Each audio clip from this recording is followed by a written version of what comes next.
Tu es le capitaine de cette équipe du FC Barcelone. En tant que capitaine, tu es censé représenter les jeunes. Tu es censé être un pilier pour cette équipe. C'est pas à un jeune de 17 ans de porter cette équipe du FC Barcelone.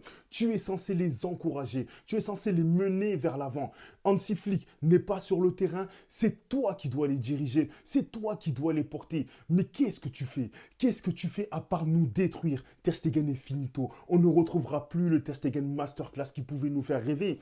Alors, jusqu'à la fin de la saison, évidemment, ça pourra faire l'affaire. Mais il nous met en danger et il nous a mis en danger. Ce match-là était ultra important. Première défaite du FC Barcelone et on n'a même pas encore 3 points en Ligue des Champions. Certes, c'était que le premier match. C'était face à l'AS Monaco qui est une très belle équipe, qui a fait un très très bon match. Très franchement, ils ont proposé du jeu. Ils ont essayé de faire pas mal de choses.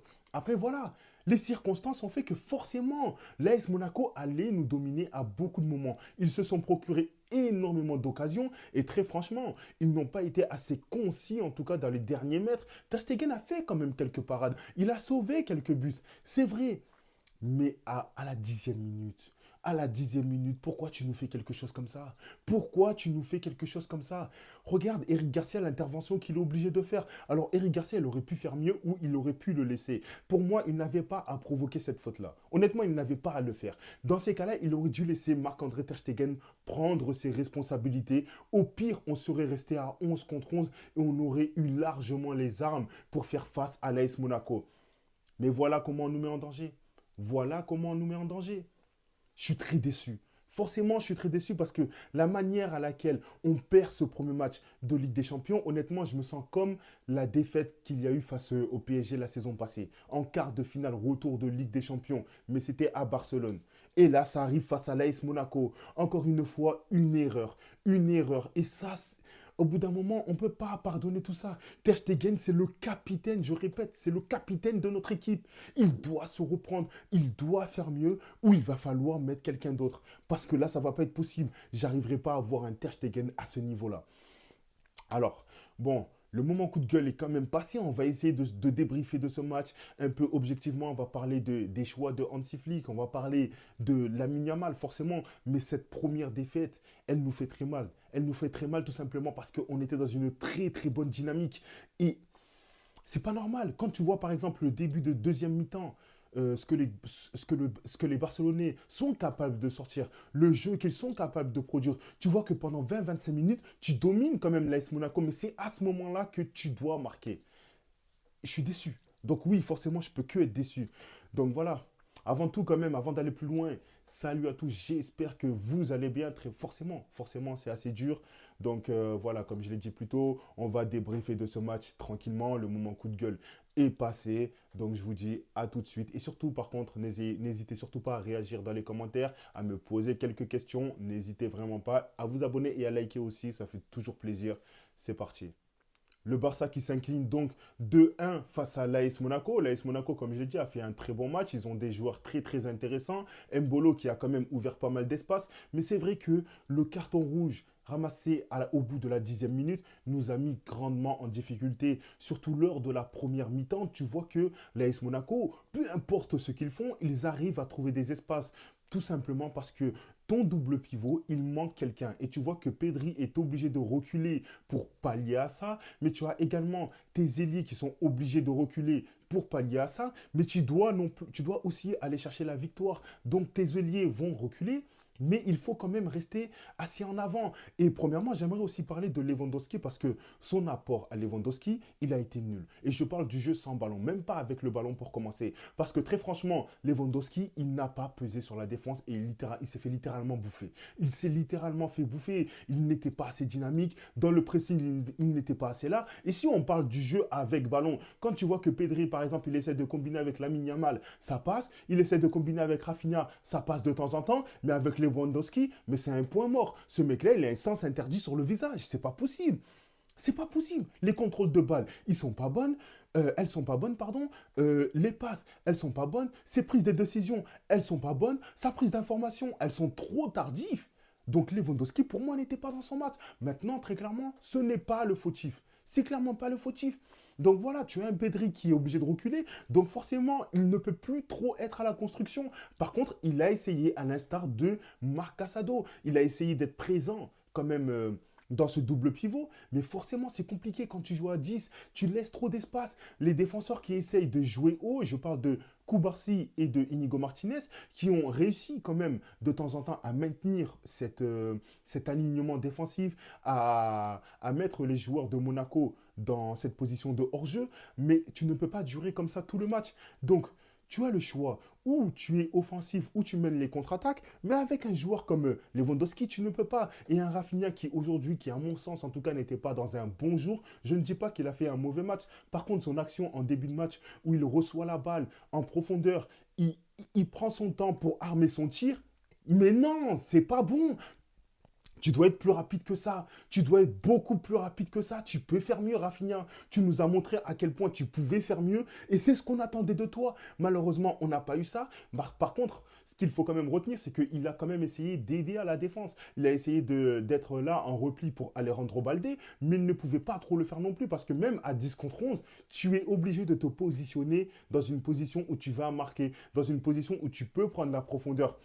Par contre, voilà, il a manqué de beaucoup de justesse ce soir, Rafinha. Beaucoup trop. Et j'ai quand même envie de parler d'un peu de positif. Parce que très franchement, Lamine Yamal. Mais je suis désolé, en fait, quand je fais le parallèle avec Ter Stegen, c'est un daron, il a des enfants, il est marié, il a tout ça. Et tu vois que c'est Lamine Yamal, 17 ans, qui porte l'équipe du FC Barcelone. Et ça m'énerve. Honnêtement, ça m'énerve. Lamine Yamal, 17 ans, porte l'équipe du FC Barcelone. S'il vous plaît, ne banalisez pas ça. Le but qu'il met, il est exceptionnel. Une action individuelle remarquable. J'aimerais quand même saluer la passe de Marc Casado qui prend le risque de la mettre en profondeur, qui prend quand même le risque de pouvoir potentiellement perdre la balle, mais il a essayé de jouer vers l'avant à ce moment-là et ça a payé. Et c'est ce que j'ai envie de retenir. Et maintenant, Lamine Yamal qui dribble une fois, deux fois, qui a ce vice-là d'attaquant à 17 ans, je le rappelle, oui, je vais beaucoup insister sur cela, mais il a ce vice-là de jouer avec son corps, ensuite de dribbler, de feinter le défenseur adverse et de prendre à contre-pied le gardien, alors que très sincèrement, il aurait pu se servir de l'appel de Lewandowski pour la mettre. Mais non, il a eu une occasion de frappe, il l'a vu, il l'a tiré. Et quelle perception de jeu de la part de Lamine Yamal. Je suis ébloui, honnêtement, je suis étonné, tout ça. Il m'a tellement impressionné sur cette action, mais malheureusement, c'est pas ça qu'on va retenir. Ce n'est pas ça qu'on va retenir. Tout simplement parce qu'aujourd'hui, l'équipe a flop, mais l'équipe a flop, pour moi, à mon sens, à cause de Ter Stegen et de l'intervention de Eric Garcia. Et ça, c'est un manque de maturité. C'est un manque d'expérience au plus haut niveau. Et là, on ne pouvait pas se le permettre. Donc, ce qui va se passer, c'est que ça, il va falloir le prendre comme une leçon. Et j'aimerais quand même faire le parallèle entre Xavi et Hansi Flick, parce qu'on se rappelle tous, Xavi, contre le PSG, il avait sacrifié son attaque pour maintenir une défense. Et tu vois qu'aujourd'hui, Hansi Flick, ce n'est pas du tout ce qu'il a fait. Il a laissé son équipe. Il a fait confiance à son équipe et honnêtement, ça a quand même payé. Ça a quand même payé. Maintenant, certains joueurs, comme je l'ai dit, ne se sont pas gérés. Je trouve que Alejandro Balde, ça a quand même été assez difficile. Il a fait quelques bonnes actions, donc voilà, je vais clairement pas lui tomber dessus. Pareil pour Jules Koundé, j'ai bien aimé en fait, j'ai bien aimé le fait qu'il s'est beaucoup projeté. Il n'a pas essayé de jouer 100% la défense. Il a quand même essayé de mettre de la pression sur l'AS Monaco. Ça a marché. C'est vrai qu'il s'est quand même fait passer pas mal de fois, mais en même temps, il ne pouvait pas recevoir trop d'aide, étant donné qu'il manquait un joueur. Et ça, c'est pas facile à faire. Très franchement, c'est pas facile à faire.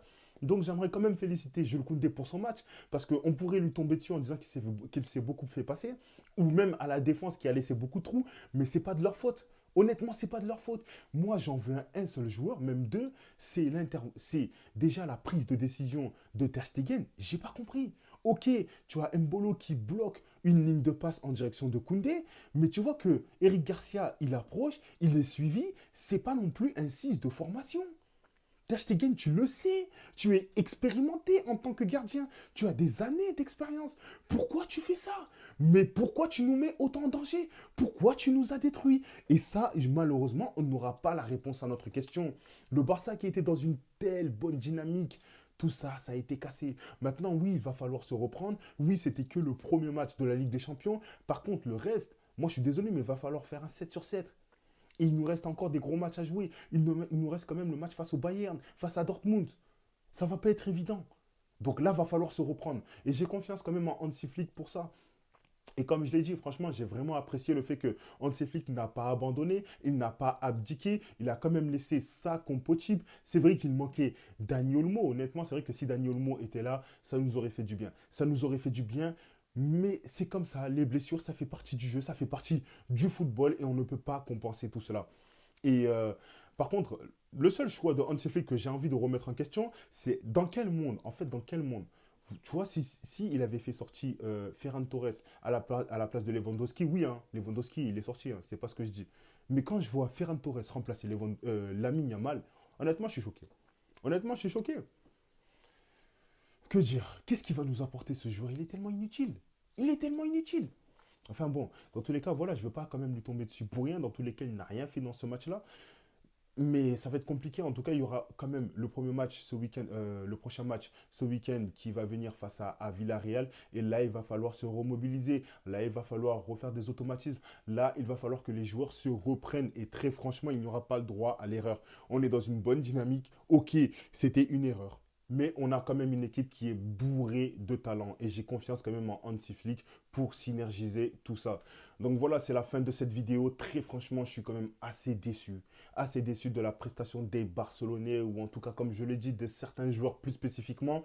Mais là, c'est vrai que je ne peux pas être objectif ce soir. La vidéo sort tout de suite après le match. Donc forcément que j'ai les nerfs, forcément que je suis énervé. Et je comprendrai que vous aussi, d'ailleurs, vous soyez énervé.